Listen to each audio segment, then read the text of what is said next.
Anyone here from a European university? Yay! Maybe you'd like to, Evelyn, would you like to give people a wave or stand up? I'll have a chat with my colleague Evelyn afterwards. She's always happy to make connections. The theme of the show overall is learning today, leading tomorrow. And over the next 2 days we're going to hear from a great variety of experts in the field. Not everyone is as lucky as you, they can't all be at BETT, so you know, if you're on social media, if you have your favourite channels, LinkedIn, Blue Sky, Mastodon, whatever, then tell everybody else about what a good time you're having, share your thoughts on the topics, and let's try and involve some more people in the conversation using that hashtag BETT2025. I really hope we don't have any emergencies today, but if we do, the exits are towards the rear of the room. So people whose work I've been following for some time, it's great to have the opportunity to meet them and exchange with them in person. So please welcome Janja Komljenovic and Ben Williamson from the University of Edinburgh.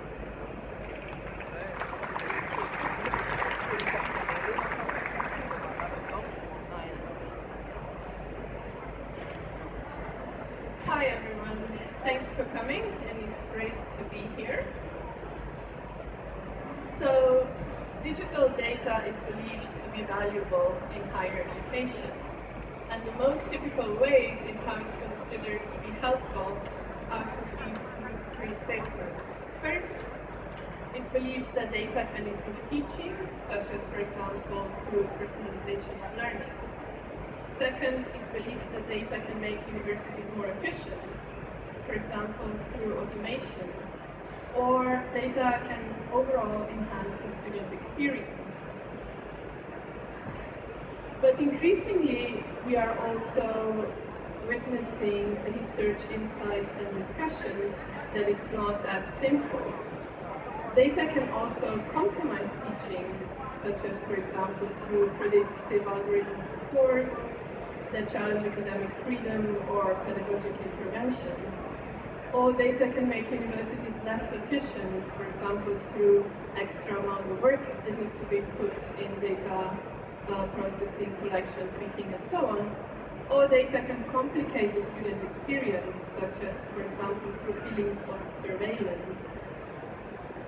So this data for good versus data can cause risk and harm views, two different views, culminate in this statement here, quite typical statement, that data has a potential to be useful and valuable. But what does that actually mean? What is this potential? And how can we ensure this happens? So this leads me to the main message we would like to communicate today, which is the 3 R's when it comes to data: reflect, research, and rethink. So what we want to do is propose viewing gratification through a socio-technical lens. What that means is taking local context seriously, then understanding that it's not only technological capabilities of universities that matter, but also cultural and social dimensions, accommodating data enthusiasts within universities, but also resistance, then accepting and following evidence that comes from research, including critical research that illuminates negative externalities. Yeah, thank you, and a real pleasure to be here. The last time I was at BETT, I think, was in 2007 in one of the stands, so it's a pleasure to be back in a different form and with a different purpose. So we're going to run through our 5 provocations, taking it in turns, and I want to introduce the first of our provocations, which is that data are not inherently valuable. Just because data can be generated and analysed doesn't mean those data will be worth it, as it were.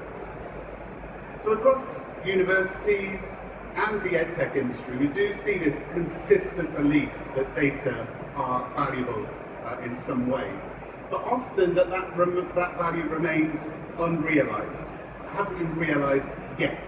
It's somewhere still in the future. Now, part of the issue is that data value, of course, means different things to different kinds of organizations and different people. So for universities, data are supposed to be valuable because they're supposed to help inform pedagogic or administrative or management tasks, and ideally inform improvements. For the ed tech industry, value might be somewhat different. It's supposed to support those values in universities, but there are also different questions of value. And those include data being seen as a source of financial value, of kind of monetary value, or maybe even data being something that's promised as a way of returning, as a return on investment, or the investors that might fund a startup. So if data aren't inherently valuable, that means, or for either universities or edtech, that means that data have to be somehow made valuable. And that takes a lot of hard work and considerable resources. So for universities then, just briefly, universities often struggle to make data valuable for a range of reasons. That might include internal data and ethics policies that rightly limit and constrain what can be done with data collected from students or staff. There might be external data regulations that demand compliance as well. For some universities, they may lack the relevant in-house technical and data analytic expertise to actually find or locate value in data as well. And in some universities, there might just actually be a basic lack of the use of the kinds of platforms and services that generate data. So the data will always be highly partial, it will be incomplete, it will be fragmentary. Now for tech companies, they struggle to find value in data for quite different reasons. So the value of data for tech companies often comes from being analysed, processed, and then transformed into things like new products or upgrades or new features and so on. But that kind of value is then only achieved over very long business cycles. It's possible also that some customers of edtech companies and customers of data products in particular might feel exploited if their data are being collected and used for commercial purposes, but they themselves are not allowed to use or access the data that's being collected about them. And a final issue is the current higher education financial situation. Many institutions are currently in the UK are experiencing significant financial restraint, and this could significantly impact on the procurement of edtech data products, or indeed the cancellation of existing contracts. And one example is current at the moment are some universities having to cancel their subscriptions to academic publishing services precisely because of those financial constraints. Provocation is that good data practices are costly. So data processing demands technological, financial, and human resources. And from point of view of the universities, data discourses promise efficiency and saving and financial savings. But the research points to an incredible amount of labor that needs to be put into datafication. So this includes both academic and admin staff helping and collecting with data collection, sorting data, checking, tweaking, evaluating, re-evaluating products and processes, and just changing their practices all the time. This is often considered as quote-unquote hidden data labor, and it's being demanded on top of already stretched workload. So the costs also include the need for new skills and jobs at universities, such as IT developers, project leads, vendor managers, data scientists. And this also requires organizational changes. Costs also include digital infrastructures, like moving to the cloud, as well as just increasing amounts of data and media assets as they expand. Quite importantly, a lot of our participants from universities were talking about a mismatch between data collection on the one hand and what happens after.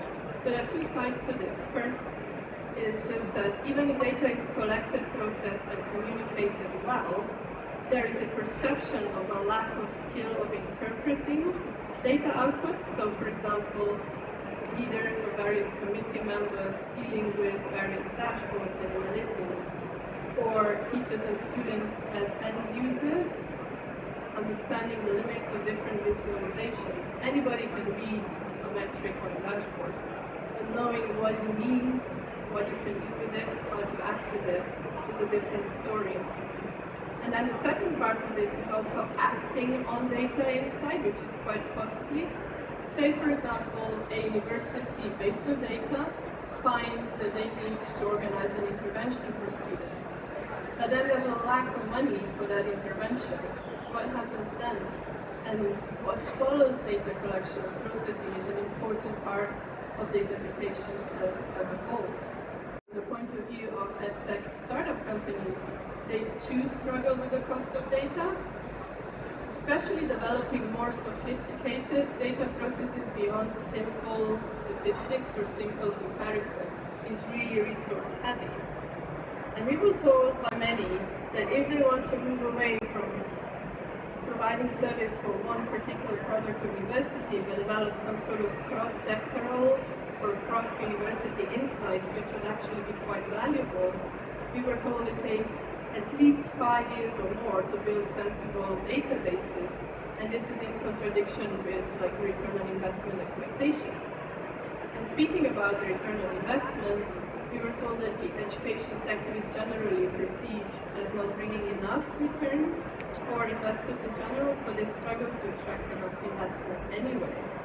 So consequently, many participants in our research report that they think that data outputs in education are far simpler than what imagined or in other sectors, so somehow resulting in less quality products. At least that's the perception.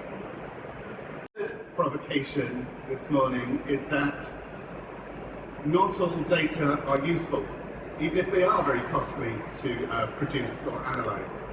Now again, different people in different parts of the sector have very different views about what data could be useful or indeed not useful. Some universities, in the kinds of studies that we're drawing on today, for example, have reported feeling that EdTech products may not necessarily be that useful to support the kinds of teaching and learning that they want to support in their institutions. They can also feel that sometimes EdTech companies exaggerate, over-promise, and yet under-deliver on the kind of improvements that are possible through things like data analytics or AI features, for example. Some data products aren't particularly useful to universities either, because they don't really represent what they claim they represent. So, learning analytics, for example, or some forms of learning analytics, they don't represent mental processes of learning itself. They represent observable proxies of kind of measurable behaviors. And in some cases, those measurable activities and behaviors can be as simplified and reductionist as time spent watching a video or clicks on a screen and so on. Now, some EdTech companies, again according to some of the interviews and material we're drawing on today, report that they want learning environments to be more standardized and controllable and interoperable with others so that they can generate more and more useful data sets at scale. But this runs up against the kind of desires of many staff. Many staff in universities are very anxious about the idea of standardized templates for their teaching, because those standardized templates can threaten their academic freedom in terms of constraining course design and so on. Some EdTech companies also want users to spend more time engaging with their platform. More engagement adds up to more data.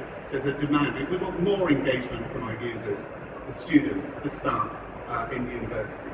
But again, this extended engagement may not be useful to universities themselves. year's recent ESRC study from a senior higher education manager who said, just because data can be collected and analysed doesn't mean that it should be. So there's this continuing challenge we have, how to identify and clarify exactly what data are useful to universities and which data are not, in order to inform edtech companies who can then usefully serve their customers' needs. Provocation is that data outputs are consequential. So the most common way in which edtech data companies monetize user data is by what we call datafying products. That means that they add various analytics or other data insights into some other primary service. For example, if you imagine a video call platform, they might offer statistics of behavior on the call or just time of speaking per participant and things like that. So such data outputs and metrics can be produced for different audiences, including beyond universities. And I imagine the entire diversity of infrastructure platforms used by one university, anything from enterprise software all the way to virtual learning environments, different apps, digital texts, and so on. So these platforms produce large amounts of user data that can be potentially valuable to different organizations. But these data outputs lead to social action and they have effects. They might be consequential at the institutional level. So for example, a university might intervene in a student's life based on predictive algorithmic score, but it might be to the detriment of the student. Or data outputs might be consequential at the commercial level. For example, the publisher may decide on which monographs to publish based on reading trends and courses, but now these statistics might be already driven by behavioral nudging students what to read, so then you would have a double loop here of intervening in reader behavior as well as author and publishing opportunities. Or data might be consequential at the state or policy level as governments make policy decisions. Now, these are just some examples, there are more, but they do point us to ask questions about the meaning of different data outputs. Data outputs are not neutral, they might be helpful. However, some also present risk and potential harm for individuals as well as groups.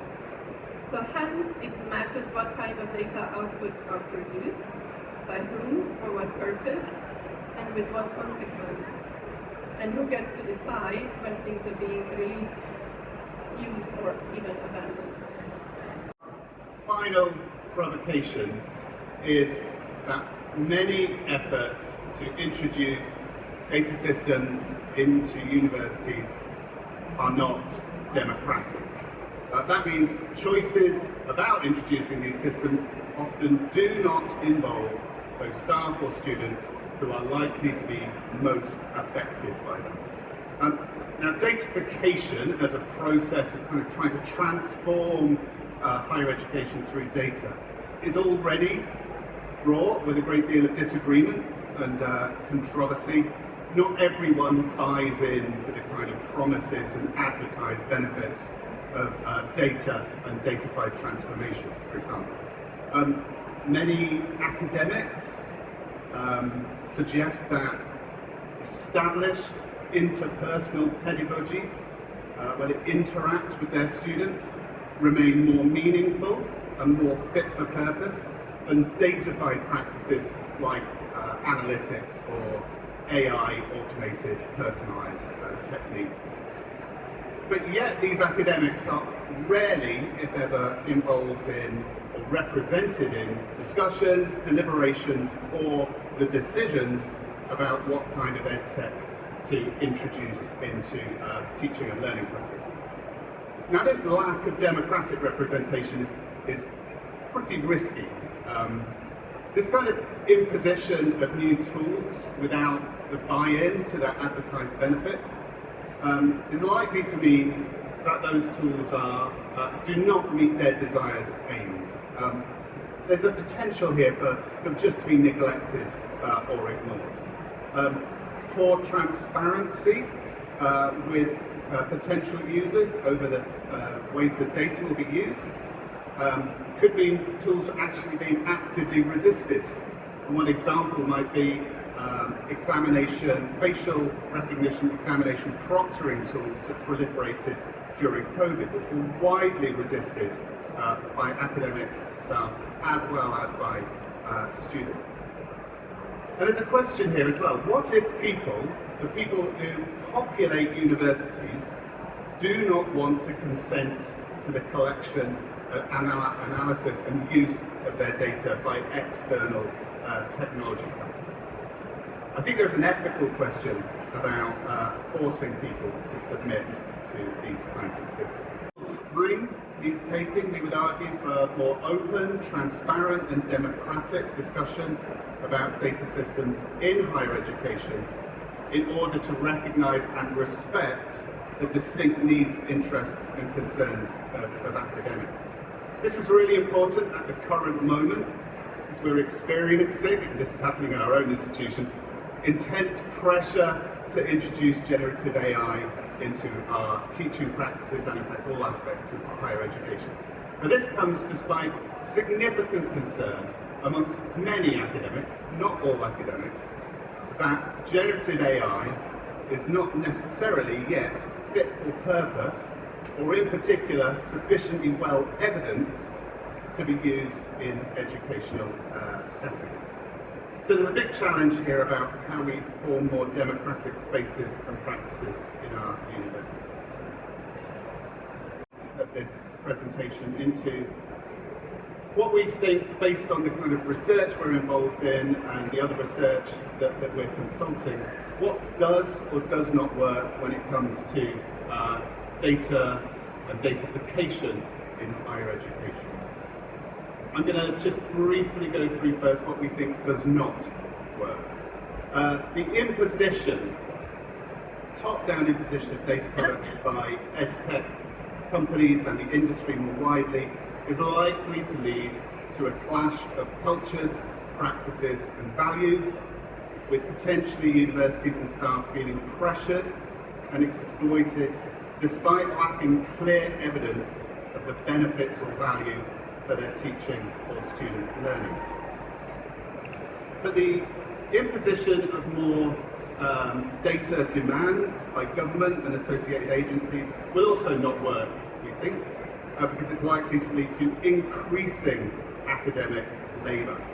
Instead of the promised efficiencies, data is likely to intensify workloads, and that's going to come at a time of already growing overwork and reports of high levels of stress in the higher education sector itself.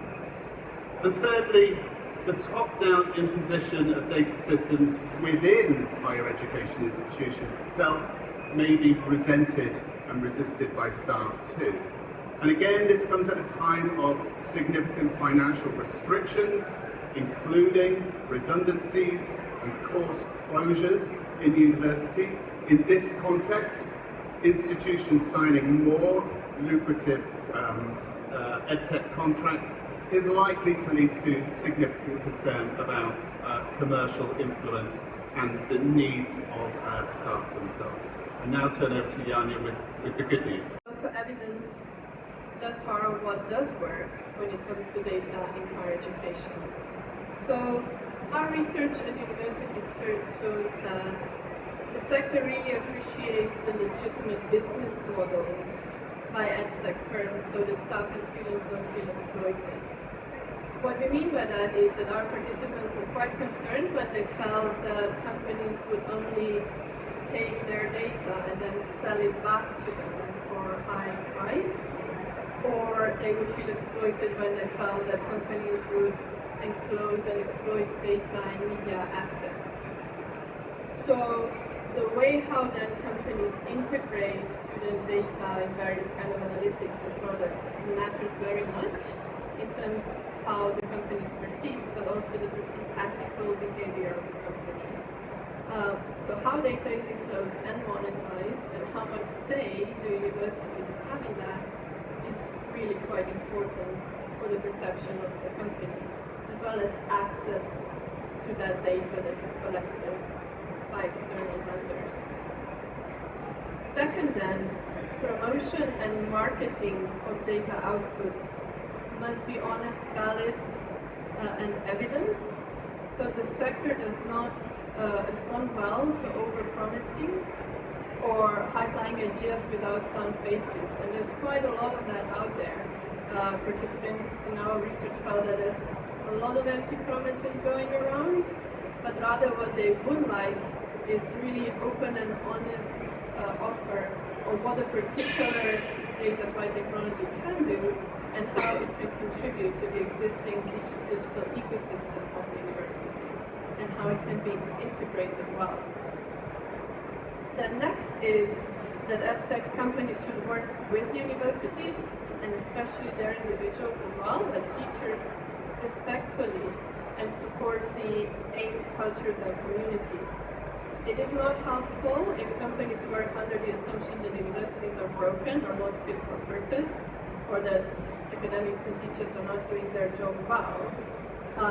And it happens surprisingly a lot, that there is this dismissive attitude out there of students and teachers.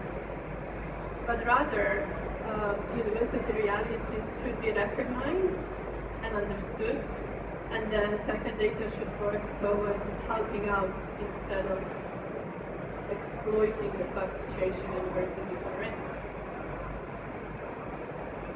Quite importantly, there is an overall appreciation of datafication when it supports administrative processes. So things like saving costs for software licensing based on the trends of how software is used, or saving costs on publishing licensing based on the reading trends of what texts are accessed or not. So everyone seems to appreciate that kind of intervention, but there is less appreciation when it comes to products that undercut human relations or human decisions. So careful consideration should be put into those data-fed products that actually intervene in more intimate student-teacher relationship and how that can be addressed. Universities and tech products should also allow variety and flexibility of use, including individual agency and potentially opting out. In terms of industry moves, forced features by automatic updates are not welcomed, and we have seen examples of universities pushing back against examples recently. And in terms of universities, prescribed uses are not wanted as well. So decisions of data use based on academic freedom and individual practices are accepted. There must be also a clear and agreed purpose of data outputs entering higher education systems at any level and scale. So what I mean with this is just new metrics and scores that keep entering higher education. Experimentation with data is useful, but it should also allow rolling back and also deciding and determining after evaluation of what does not work and just cancel that. Innovating with data tech and evaluating the impact takes time, so the industry and universities should take the needed time for responsible innovation and evaluation as well. And finally, good datafication, and I mean both data-fied products on the side of the industry as well as processes at universities, are incredibly costly. So datafication can work well if there's enough technological but also financial, human and knowledge resources needed for it. So the governments and the industry and universities should all put together. Especially the governments should recognize not only introducing policies but also offering additional resources for the sector to do as well. So everybody needs to step together to make this happen well, transparently and democratically. Rethink is a really simple, perhaps simplified slogan, but we think it sort of signifies what could be a an important departure in some of the approaches that have been taken to datafication in higher education to date. Our sense and our key message today is that we think if we're implementing new kinds of data products, new data systems, new data practices, we need to move more slowly, reflect on things like purposes and values, rather than rushing for commercial reasons or political expedience or simply fear of missing out. We need to be more research informed about the context-specific conditions in which data does or does not work, including the unintended consequences that almost always result when a new technology is introduced into a social context. And we think we need to rethink our approaches to data with greater and stronger commitments to things like transparency, ethics, democratic representation of a range of interests, needs and concerns across the sector. Doing so could make data valuable and useful in higher education for all constituents, but it's unlikely to be as easy or quick as some hype about transformation often suggests. We thank you all for your time this morning. We're here for about another 10 minutes, I think, and we're happy to take some questions and stay behind afterwards for some conversations.